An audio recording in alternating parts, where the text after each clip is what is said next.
Hola, bon dia. Hola, bon dia. Hola, bon dia. Havíem quedat amb la Mònica, Castells. Ara la veig. Hola. Hola, bon dia. Ets la Mònica? Sí, hola. Hola. Hola, Lídia. Encantada. El meu fill, el Hola, Carles. Molt de gust. Seieu. Ja? Sí. Gràcies. Aquí mateix? Aquí mateix. Jo venia a demanar informació pel futur d'en Carles.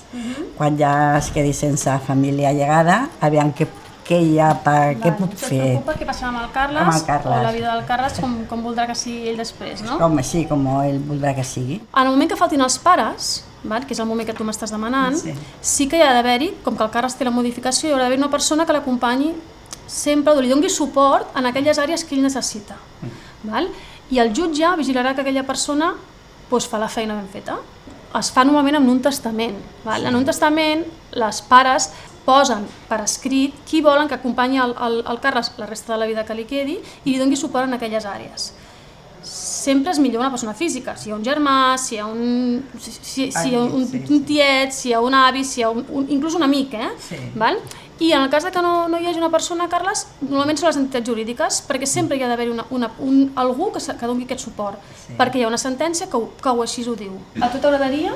Sí, está a mi casa con dos companys del treball i com un monitor tutelat. Es podria, no? Això és una manera de viure que sí que es pot. Es pot segons les circumstàncies de les persones. És veritat que les entitats tutelars fem els tratges a mida una mica. Si la persona té la seva vida, té els seus companys, té la seva rutina, tindrà la pèrdua, el dol de la pèrdua dels pares, però es podrà reconstruir molt més ràpidament tot. I a més, als pares us queda el consol d'haver vist com, en aquest cas el Carles o qualsevol fill, segueix la seva vida encara que jo no hi sigui.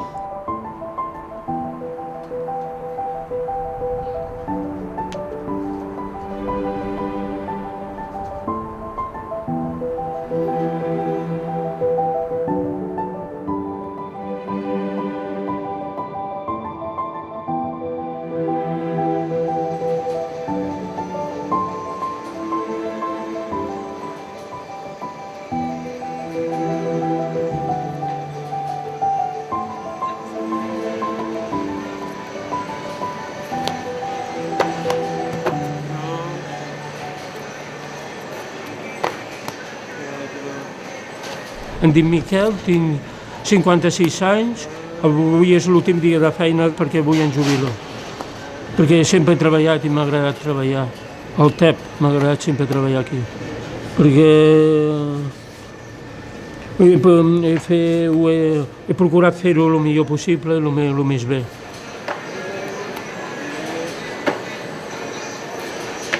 Els últims anys de la feina de Miquel, puc dir-te que han sigut una miqueta estressants per ell.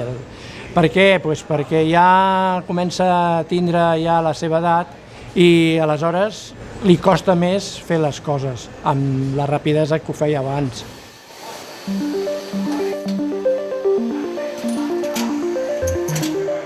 A Catalunya hi ha més de 15.000 persones amb discapacitat intel·lectual de més de 40 anys. Gairebé 2.500 persones amb discapacitat intel·lectual que tenen més de 40 anys estan ocupades en centres especials de treball. Tindríem que tenir una llei que permetés que segons quines feines es poguéssiu jubilar abans, perquè n'hi ha feines que desgasten moltíssim, que també ho parlàvem abans, que són feines que la persona no pot aguantar fins al final, i aquesta gent tindria que tenir l'oportunitat de poder-se jubilar abans. Hi ha un decret del govern espanyol del 2009 que marca una sèrie de mesures per al qual una persona amb més amb 45% o més percentatge de discapacitat es pot prejubilar abans. Però jo crec que el que toca és una resposta molt més àmplia i una resposta molt més flexible, perquè al final són diverses les situacions. Abans segurament no arribàvem a aquesta edat treballant, però ara ens adonem que quan arribem als límits, diguéssim, que estan fets estàndards, és quan tenim problemes. Llavors les persones haurien de tenir el dret a gaudir de la seva diversitat i que, per tant, que totes les persones tinguin les mateixes oportunitats. Diria que el que falta és voluntat real política. Miquel! Miquel! Miquel! Moltes felicitats! Felicidades!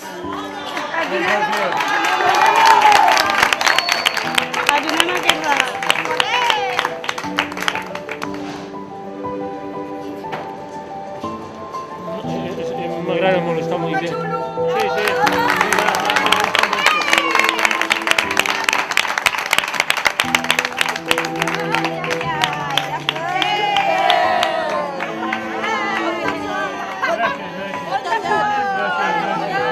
Realment, a vegades, la jubilació arriba en un moment en que la persona ja no pot treballar més i es precipita una miqueta també per la situació del treball, no? De que hi ha feines que li costa molt de fer, que no hi ha feines que pugui fer, i penso que estaria molt bé poder flexibilitzar una miqueta els serveis, no? En el sentit que una persona que està ja en una situació de prejubilació pogués estar treballant unes hores en el centre especial de treball, però també després assistint a algun servei per fer aquestes activitats més lúdiques o d'oci i que aquesta càrrega de treball es pogués repartir una miqueta. Llavors seria que la persona pogués treballar una part de la jornada i que l'altra part no perdés els diners que li treuen per treballar menys, li donguessin a través d'una ajuda, que seria una ajuda social, una ajuda, una pensió, com altres persones que no treballen que tenen pensions.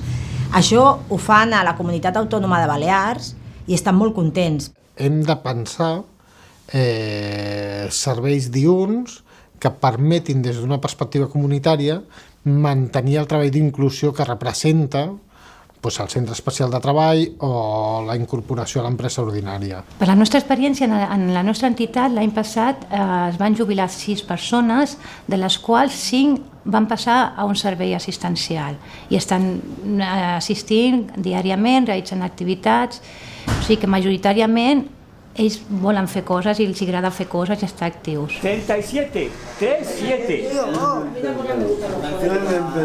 Bueno, pues nada, eso se enfada. El 7. No, tampoco. Es yo no quiero. ¿Lo que es este? El 9. 85. Sí. 55, 5, 5. Tampoco. No saben, ¿no? 22. 22, tampoco. 22. La Mari Carmen es va jubilar a l'edat de 56 anys. Va estar treballant durant molts anys a un centre especial de treball, en especial a Teper, sobretot, i treballava en una granja de bolets amb horari de matí. Me levantaba a las 4:30 y a la tarde estaba en casa cuidando a mi madre. Por las tardes tengo que cuidar a mi madre y haciendo cosas en casa.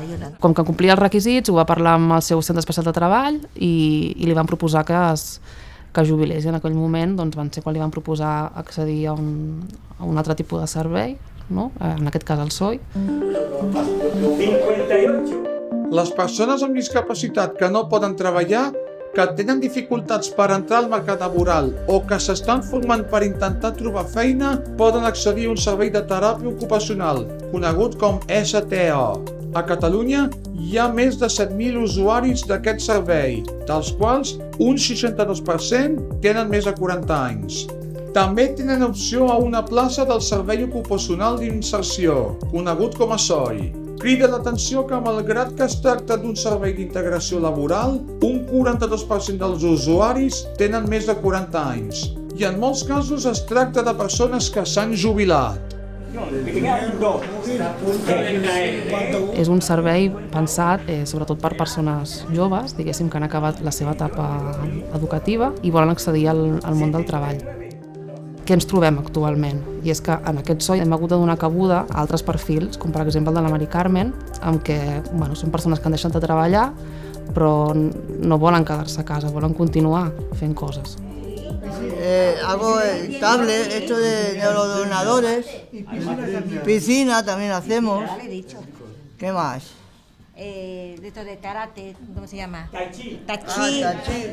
Bueno, yo no hago Tai Chi. I quina diferència hi ha d'abans que estàveu treballant ara? Antes estaba muy estresada, ya no sabía lo que hacía, nada de nada. Y ahora estoy la más de bien. Ara mateix les persones amb discapacitat que jubilen dels TET s'han de buscar la vida. Han d'anar amb un casal d'avis si volen anar o no, que a vegades és difícil també fer aquesta inclusió, i si no s'han de quedar a casa donant voltes pel poble, una mica desorientats. perquè no hi ha un recurs. Què fa molta gent? Quan estan allà a residències, doncs els envien un altre cop cap enrere, diguéssim, no? Com si te tornessin a enviar a aprendre quan ja s'ha acabat de treballar, o amb serveis que es diuen SOIs, o a STO, serveis de teràpia ocupacional. Nosaltres pensem que això no ha de ser així, que això és un pas enrere. Per mi un pas endavant és que hi hagi serveis que siguin específics per atendre les persones quan s'han jubilat i que tinguin suports, els suports que necessiteu. Cadascú necessita uns suports diferents. Oferir altres tipus d'oportunitats, vull dir, potser la jubilació no ha de passar només per accedir a un servei, sinó per poder donar l'opció, si més no, a jubilar-nos i a dir, escolta, doncs jo el que vull és intentar fer coses a la comunitat, no? Apuntar-me a un centre cívic, fer alguna cosa a un casal d'avis, no? que és el que on volem arribar, no? a la inclusió de les persones. Però això només es pot fer si aquesta persona té un suport. Aquí tenim un repte molt gran. Hi ha 1,5 milió de persones majors de 65 anys a Catalunya. I això creixerà. I en els propers 15-20 anys cada cop seran més. És important que tinguem una visió de tota la diversitat de persones i que donem aquestes eines i que també aprofitem a les persones grans de qualsevol àmbit sectorial. Hem de saber aprofitar-ho entorn al teixit comunitari. Ens han fet creure que en aquest món hem vingut a treballar i que només hi ha un model per sobreviure, que és treballant. Però això no hi ha ningú que ho hagi determinat, però ens ho hem de creure, no? Llavors sembla que la teva vida està molt determinada a si tens una capacitat productiva i a més productiva només des d'aquest estàndard, no? De totes les persones. Llavors això li hauríem de donar la volta, perquè a més, si la persona estem segurs de que tindrà un grau d'ocupació potser menor de menys anys, després també hem de garantir que aquesta persona tingui una vida plena. La Monse queda uno solamente. El 4. Bingo. Otra vez la Monse. Bingo. Faltaban los 2 seguidos. Ya. ¿La había ganado ella? Tenemos ganadora. Tenemos ganadora. Anda, cambia. ¡Qué suerte! No. Vale. ¡Qué suerte la niña!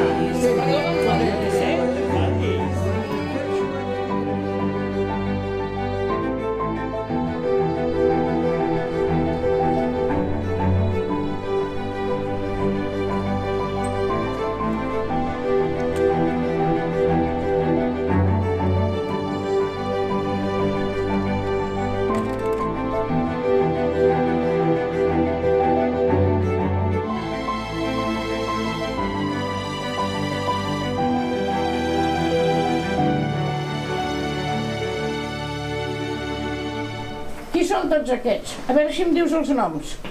A veure si dius els noms.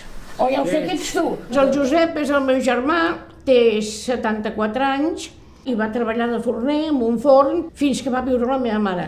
Fa uns quants anys em va dir els tràmits per poder demanar una residència perquè ell, quan jo no faltés o ell ja no estigués tan autònom com és ara, pogués estar ben assistit. I bueno, amb uns 2 anys de tràmits va poder entrar aquí en aquesta residència.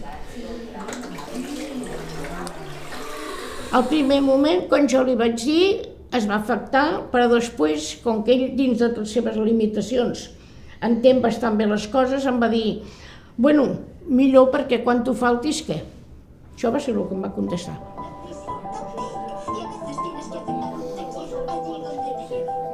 Diferentes horas y a 7 del matí, levantar-se i vestir-se, després anar al menjador, a almorzar, 9 o 9 i mitja.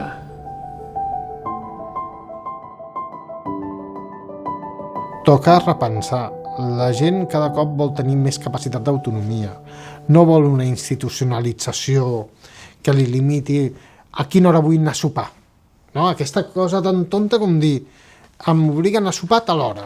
No? La gent vol poder decidir amb una certa lògica i cada cop hem d'anar cap a residències molt més flexibles. Perquè les residències actuals on va la gent gran sense discapacitat són residències on va la gent molt gran, molt envellida, gent que té normalment malalties degeneratives tipus Alzheimer, demència senil. Llavors, què pintem nosaltres? Què pinta el col·lectiu de les persones amb discapacitat amb 65 anys, que encara pot fer moltíssimes coses amb gent que realment està completament assistida? O sigui, nosaltres no veiem un model compatible. Una de les coses més importants és aconseguir recursos que siguin realment inclusius, que això passa, doncs, que si les persones amb discapacitat intel·lectual han de viure en algun lloc, que sigui a la pròpia ciutat on estan vivint, que no sigui al mig del bosc, que això ja no passa tant, però passa. És a dir, hem inaugurat algunes residències que estaven en espais molt llunyans, no? Crec que sobretot passa per unitats de convivència molt petites o fins i tot per aconseguir la possibilitat de viure sol o acompanyat de la persona que tu decideixis. A Catalunya, més de 6.500 persones amb discapacitat intel·lectual viuen en residències o llars residència. No hi ha dades exactes de les persones amb una discapacitat intel·lectual reconeguda que viuen fora dels serveis residencials institucionalitzats, però el Departament de Treball, Afers Socials i Famílies calcula que són el 50%. En aquest cas, viuen a casa amb la família, contracten un professional que els ajuda o utilitzen el programa de suport a l'autonomia a la pròpia llar.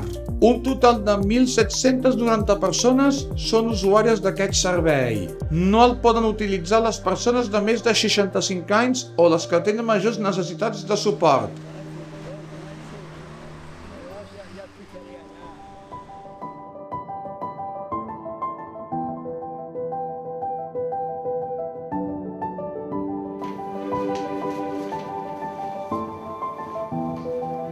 Plego a las 5, cojo el autobús, llego a casa, meriendo y veo la serie. Bueno, doy un beso a mi hermana y un abrazo. Cojo la merienda y veo la serie. Me llamo Marta, tengo 49 años, vivo en mi casa con mi hermana. Estem visquent juntes des de que va morir la mare, ara fa 3 anys. Jo abans vivia a Cerdanyola, però vaig creure convenient venir a viure amb la Marta. Estem aquí a Barcelona i bé, perquè ja no haguessi de canviar el seu entorn, doncs vaig venir amb ella. Pues lunes y miércoles mi hermana y yo vamos al gimnasio hacia Guayín y los martes vamos a inglés.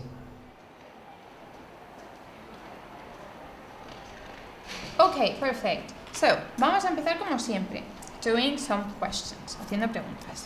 La primera es esta. How are you? ¿Qué quería decir? How are you? ¿Cómo estás? Entonces, si yo te pregunto, how are you? Tú me dirás, I am fine. Fine. Ok, again, how are you? Hi, fine. Perfect, ok. Tenia claríssim que seria jo la que es faria càrrec d'ella i que deixaria, bueno, doncs, on estigués visquent o segons la situació que jo tingués, que aniria al pis on està la Marta perquè no canviés el seu entorn i que fos molt més fàcil la pèrdua de la mare. Els pares, quan tenen un fill amb discapacitat intel·lectual, normalment allarguen molt el temps fins que el seu fill pugui tenir una vida independent, no? I el que passa és que arriba un punt en què això s'allarga en el temps i llavors acaba passant que al final la persona ha de marxar de casa seva o ha de viure de manera independent quasi perquè ja la situació, doncs perquè els pares es fan grans, perquè algun dels pares fins i tot es mor, no?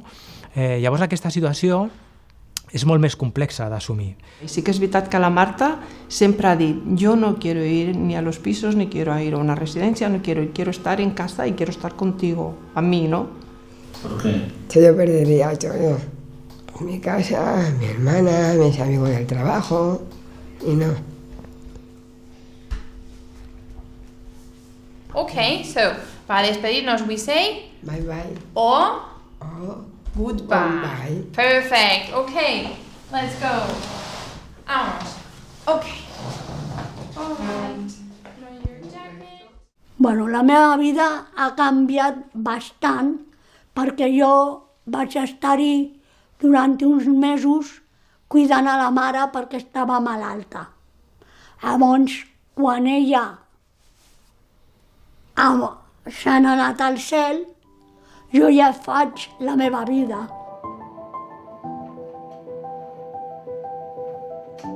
Em dic Mercè, tinc 63 anys, vic amb la suport aquí al pis meu i m'ajuda a algunes coses. ¿Qué vas a querer para cenar? Un poco de pan con aceite y la otra media manzana que me he dejado. De ella puede hacerse sus cosas, pero hay cosas que no las puede hacer, ahí es donde yo le ayudo, pero ella es muy independiente. Hola, ¿cómo estáis? Buenas. Hola. Hola, Noemí. Hola. Hola, guapa. Hola. Visita. Què tal, Noemi? Quan la mare es va anar fent gran i va tenir un parell o tres de malalties amb una mica de pes i ja vam recórrer a alguna persona que havia supervisat a la mare i a la Mercedes. Valorant que funcionava això, vam anar pensant que el dia que la mare faltés seria una opció. La Mercè venia tot el cap de setmana a casa meva o estava tot el cap de setmana a casa d'ella. I al final vam veure que no era la solució, no estava bé. I ho vam parlar amb ella i li vam dir. I ella va accedir, que no, que va afirmar que sí, que ella volia estar a casa sí. ¿Te han puesto el juego eso de los pingüinos? Pero si ya se lo pusimos nosotros. También tengo, si quiero escuchar música, tengo el ordenador. Y ahí también lo Y puedes la escuchar. tablet, porque si La tablet también. Si la pones Perquè jo tenia la meva vida a casa, tinc la meva habitació i tinc el meu contorno d'anar als puestos que vic per aquí.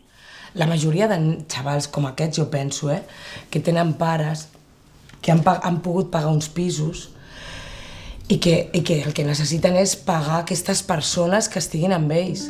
Encara patim la situació de la crisi i necessitem poder pactar de quina manera prioritzem i donem resposta després de molts anys a una situació molt complexa per moltes entitats, per moltes persones, on la crisi econòmica s'ha notat molt i la capacitat d'inversió de la Generalitat s'ha notat.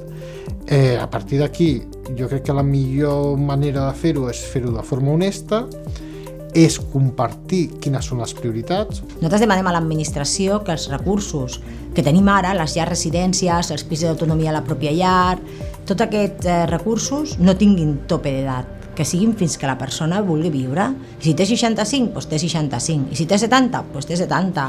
El que ens trobem ara és que comencen a envellir i potser necessiten més hores de suport. I el que diu el suport a la llar el que permet és donar 10 hores d'atenció.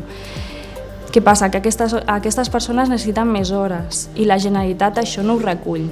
Perquè aquests serveis pogués accedir més gent a partir de 65 anys, primer hauríem de treure aquest requisit i després hauríem d'augmentar també les hores en funció de les necessitats de les persones. Hi ha models que aposten molt per la figura, per exemple, de l'assistència personal, que seria un model de treball en què les persones decideixen sobre la seva pròpia vida, però tenen alguna persona que els hi fa suport en tot allò que sigui necessari. Que al final no és més que el que tothom fem, és a dir, al final tots necessitem de persones per viure i per tenir fins i tot una vida independent. Mañana ya os llamo, ¿vale? Adeu, guapa. Bueno, el domingo a las 4 de la mañana este domingo, que va, El domingo a las 4. Que hay maitines, Pues no, nos vamos de hueca del sábado. Exacto, podéis empalmáis. Adeu, Noemi. Adeu. Vinga. Té que canviar, això és insostenible. O sigui, això no va acord amb el que diu la Convenció de la ONU, no va tampoc en línia el que demaneu les persones amb discapacitat des del Consell de Participació, des de l'Observatori. Algú algun dia ens ha d'escoltar. Què és envellir-se? Para mí Yo ya me hago mayor también yo, también. O sea, lo hacemos todos. Les persones amb discapacitat intel·lectual, l'envelliment, com a les altres persones, és una pèrdua de capacitats. El que passa que moltes vegades es dona abans, amb una edat molt més avançada que no pas la població sense discapacitat. Perquè tots es fem grans, y no... Antes tenía más reflejos y hacía más rápido las cosas. Y es eso. Pero bueno, por lo otro, muy bien. La gent quan s'envelleix té, no sé, ha més experiències, et pot explicar més coses, i penso que les persones amb discapacitat també han d'estar en aquesta situació. I que ningú et tracti com una persona que ja no serveixes per res, sinó que et tracti com et mereixes. Jo crec que el respecte a la gent gran és una de les coses que no s'inculca als nens, que no s'inculca al jovent, i que a la llarga ho pagarem tots. És llei de vida envellir, i complir anys és el millor que hi ha. ¿Te preocupa hacerte mayor o no? A mí no. Porque estás muy bien, ¿no? Sí, estoy bien. ¿Estás en plena forma? Sí.